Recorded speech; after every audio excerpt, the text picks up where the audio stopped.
Hello and welcome to part 3 of my networking series. We've already covered off in part 1 how to get started, and in part 2 we discussed what to say when you get to the networking event. So in this edition we're going to be discussing how to build relationships following a networking event. So how do you go from talking to somebody at the networking event to meeting them after and building a relationship and perhaps garnering some work from it? So what I normally do is once I've struck up a conversation with somebody, I ask them a little bit more about themselves. So I'll ask them about their business and say, oh, that sounds fun, like, you know, get chatting to them about it. And then I'll say something along the lines, oh, how did you get into that then? And they'll explain their story and how they started in their industry. And then following that, they may discuss, the reason for them starting in the industry may have been for personal reasons. It may have been ill health themselves. It may have been that they had a baby and decided that they didn't want to return to the office after that. It may just be a loved one wasn't very well, or they just had anxiety about commuting. It could be a number of things, or it might have just been that it was something they wanted to do. They didn't want to work for somebody anymore, they just wanted to work for themselves. Whatever it is, build on that. So if they tell you something personal, so, oh, that's, you're such a strong person, I'd love to know more about you, you've got such a fascinating story, I'd love to learn more about you and your business, to be honest. Why don't we arrange a catch up and have a one-to-one, just at a coffee shop somewhere, a bit more casual, and I can learn a little bit more about you. Oh, everything's beeping at the minute. So that's what I do. Then following that, I'll discuss, where do you live? Oh, where are you based? And find a mutually convenient location. So I recently went to one of my monthly networking events, but a different location that I hadn't been to before. And I met a really lovely woman at the networking event. Her story fascinated me as to why she got into her industry. And I said, oh, why don't we meet up and, I'd love to hear more about you, learn more about your business. We don't have industry, we're not in the same industries.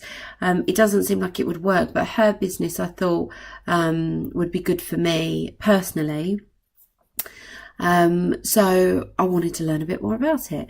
So we arranged a one-to-one, met up at a coffee shop in between where we both live, and we ended up just hitting it off. We got on so well. She's such a lovely woman, and her story was fascinating.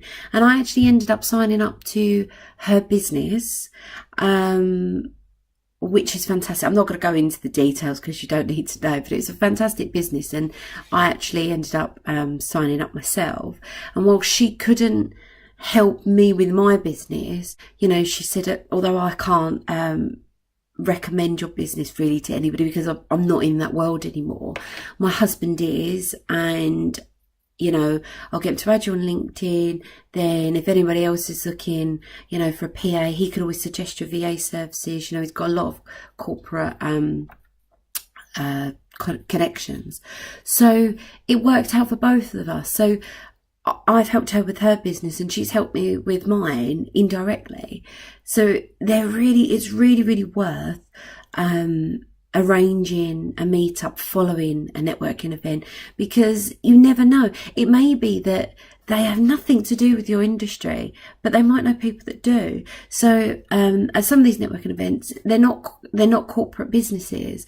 So one of the ladies I met is a mortgage broker, and I'm meeting with her next week.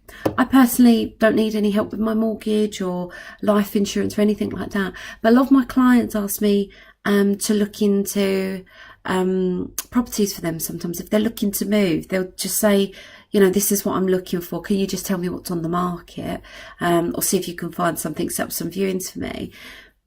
So indirectly I can recommend her services to my clients. And the same with her, she works with corporates looking to remortgage personally, she can recommend me to them. So there will always be something, well, I say always, not always, but the majority of times there will always be something that you will find you have in common with someone. So at the networking events, find out more about them, learn about their industry and about ways in which you can help each other, and then arrange to meet up afterwards. Because honestly, sorry, I'm just trying to mute my laptop because it's rabbiting away at me at the minute. Honestly, you will find that you may be able to collaborate in different ways. So it could be, one example actually from one of my networking events, we have a travel agent, an independent travel agent, and another lady who works for an aloe company. And while their businesses are so far apart, what they said was they could work together, collaborate together, so that when somebody books a holiday through her, they then receive 30% off travel miniatures from her aloe company.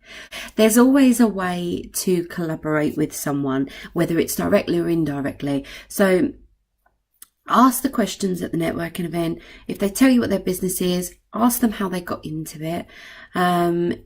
Once they've told you that, try and find a common ground and say, oh, I'd love to learn more about your business and about you. You know, I feel like we'd probably have quite a bit in common. Whilst our businesses might be different, I'm sure there's ways we could learn to collaborate together.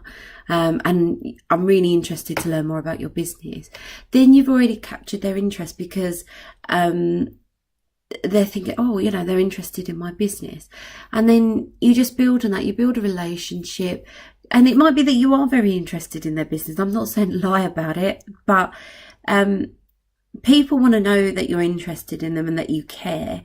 And I think once they learn that, it's easy to build a relationship from there. So they're my tips for taking your networking from the conference room to your business and outside. So ask them about their business, ask them how they got into it, ask them to meet up outside of the networking event to learn more about each other's businesses, and then build on that. This lady that I've met who I was discussing, whose husband might be able to suggest some connections for me. We're actually meeting again today, and we have a lot in common, and I wouldn't have thought we did because our businesses are so different, but you don't know that until you get talking to someone.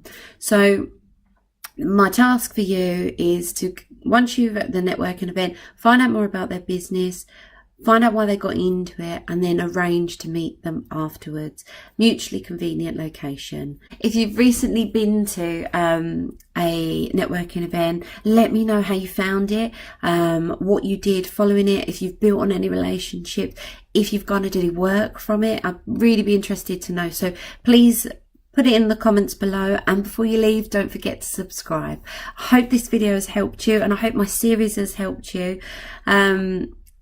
If you've got any other comments or any other questions, please feel free to drop me an email at info@svcvirtualassistant.co.uk, or if you think I might be able to help your business, please head over to www.svcvirtualassistant.co.uk. So I hope this series has helped you, and I'd be interested to know how you got on.